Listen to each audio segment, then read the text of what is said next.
Salut les gens. Bon, vous avez vu hier à Paris, on dit qu'il y a eu 1000 à 1200 Antifa, Black Bloc, pardon, et autres anards, extrême gauche et tout, qui ont foutu le souk. Alors évidemment, ça a permis euh, à la merluche de faire un tweet totalement délirant en accusant ces antifa, anards, casseurs déclarés d'être en fait des fascistes qui ont foutu la merde. Enfin bon, je crois que le merluche en fout, là, il faut qu'il arrête le bédo. Bon, mais enfin bon, en dehors des délires de notre camarade France Insoumise, euh, moi je trouve que ça appelle à quelques réflexions. Parce que j'ai vu beaucoup d'entre vous indignés écrire sur les réseaux sociaux sur le mode pour les plus gentils, mais que fait la police? Pour les moins gentils, la police, ils sont bons pour taper les mecs tout seuls, mais ils n'osent pas aller dans les cités ou contre l'extrême gauche et tout ça. Je pense que ça, ces réflexions montrent une grande incompréhension de la réalité des événements. Dans cette histoire, pourquoi les flics n'interviennent pas, pourquoi ils mettent pas la pâtée aux 1000 ou 1200 connards d'extrême gauche qui pensent casser le capitalisme mondial en s'attaquant à un McDonald's ou à une boîte de location de voitures. Tu te doutes comme le capitalisme et le nouvel ordre mondial est tombé à genoux. On lui a pété un McDonald's. Oh putain, ça lui a fait mal au cul. Hein, là, belle attaque contre le capitalisme mondial, s'en remettra-t-il? Je n'en suis pas convaincu. Non, mais en fait, vous savez, les flics, hein, les CRS, les gendarmes mobiles et tout ça, c'est juste une arme dans les mains du gouvernement. Quand l'arme tire, c'est que le gouvernement a décidé de tirer. L'arme, elle tire pas toute seule. Donc si les flics ne bougent pas, ou très peu, même si quand ils mettent 4 coups de matraque, il y a évidemment des films partout, j'en ai vu quelques-uns de délirants aussi, où ils mettaient des coups de matraque assez mous quand même, mais enfin, là, la gauche hurlait aux forces policières fascistes qui agressaient les gentils étudiants poil aux dents.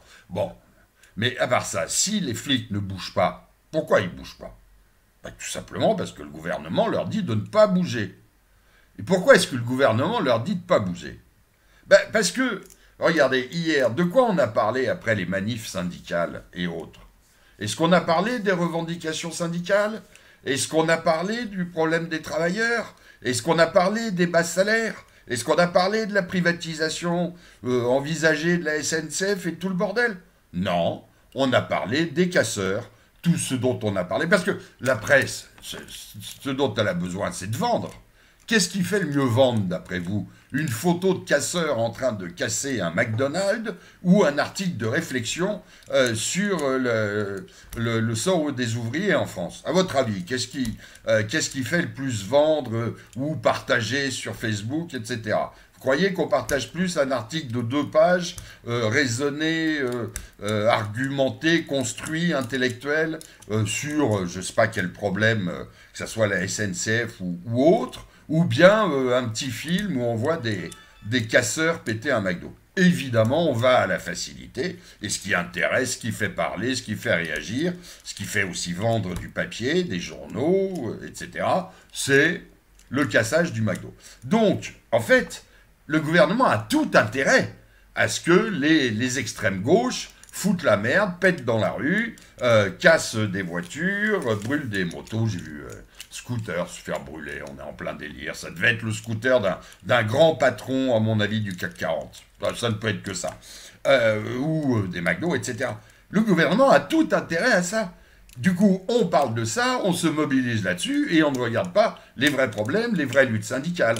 D'accord? Donc, dans l'histoire, l'extrême gauche révolutionnaire est en fait l'idiot utile du gouvernement. Et ça elle permet, par ses actions débiles, de faire qu'on ne parle que de ça et pas des choses importantes et intéressantes. Donc, premier point, les Black Blocs, putain, j'y arriverai jamais à ça. Les antifas, les crasseux et tout ça, ce sont juste à leur insu, et encore, enfin je pense à leur insu, et sans doute souvent manipulés par par ce qui était les RG autrefois, voilà, ils sont l'instrument du gouvernement. Ils aident le gouvernement. Et ils l'aident d'autant plus que qu'est-ce qui va se passer maintenant que ça a bien pété? Macron va dans des accents gauliens nous dire: Français, je vous ai compris, la violence dans la rue, c'est plus possible, puisque tous les Français, beaucoup sur les réseaux sociaux ou autres, ont réclamé une police plus efficace, que c'était scandaleux et tout. Eh bien, vous lui donnez des armes pour les prochaines manifs qui l'emmerderont vraiment, ou en particulier les manifs nationaux, patriotes et tout, parce que là, on peut cogner, c'est pas grave. Il va lâcher ses chiens pour répondre à la demande du bon peuple. C'est pas beau l'histoire. On casse, ça vous fait gueuler, donc ça va permettre de réprimer plus. Et je pense que tout... Alors, vous savez, vous avez entendu parler de cette manifestation du 5 mai. Je vois plein de patriotes, de groupes patriotes, genre il y en a même à la Meute qui voulaient y aller. Moi, je suis absolument contre, pour plein de raisons. C'est mon opinion. Après, j'ai beaucoup de respect pour les gens qui vont y aller. C'est peut-être eux qui ont raison, moi tort. Bon, j'ai une opinion, mais c'est pas forcément la bonne opinion. Et je respecte tout à fait les gens qui se bougeront. Néanmoins, je voudrais rappeler que cette manif du 5 mai, même si des groupes dits patriotes se sont mobilisés maintenant, elle est quand même appelée avant tout par France Insoumise, Ruffin et compagnie. Donc déjà, pour des patriotes, aller manifester avec des mondialistes, alors qu'on est quand même dans l'ensemble pas forcément anti-immigration, mais enfin complètement contre les migrants illégaux et pour une immigration pour le moins raisonnée, etc. Aller manifester avec des mondialistes qui appellent cette immigration de tous leurs voeux, je trouve déjà qu'il y a un truc qui va pas. En plus, je veux pas vous décourager. Franchement, j'ai beaucoup de respect pour vous si vous y allez. Moi, j'irai pas, parce que bon. Mais si vous voulez y aller, pensez quand même à un truc, les gens. Vous vous regroupez sur les réseaux sociaux, vous ne vous connaissez absolument pas. Hein, vous êtes dans le groupe des ceux-ci, dans le groupe des ceux-là, et vous allez vous retrouver à 200 ou 300 couillons dans une manif où il va encore y avoir certainement l'extrême gauche. À mon avis, ils vont revenir, les antifas. Vous croyez qu'ils vont vous accueillir avec des fleurs, les antifas et autres? Vous allez vous faire charger, à mon avis, je me trompe peut-être, j'ai pas de boule de cristal. Seulement, vous allez avoir en face de vous des gens qui sont habitués à combattre en groupe dans la rue et qui sont des groupes constitués avec des mecs qui se connaissent, qui sont habitués à combattre dans la rue, etc. depuis des années, si ce n'est des dizaines d'années. Et vous allez vous retrouver entre Pékin, qui vous connaissez d'Internet, du groupe Mécouille ou de ceci, cela, qui n'avaient jamais fait une action ensemble, qui n'avaient aucune discipline de groupe, qui n'avaient aucune idée de ce que c'est que la baston de groupe. Et pardonnez-moi, parce que là aussi, du fait que j'ai 55 ans et que je sois enveloppé, il y en a beaucoup qui se moquent de moi en pensant que je suis un gros bouffon, que je me suis jamais battu. J'ai pas toujours eu 55 ans. J'ai fait beaucoup d'actions de rue. Je sais vraiment de quoi je parle là-dessus, même si je reconnais.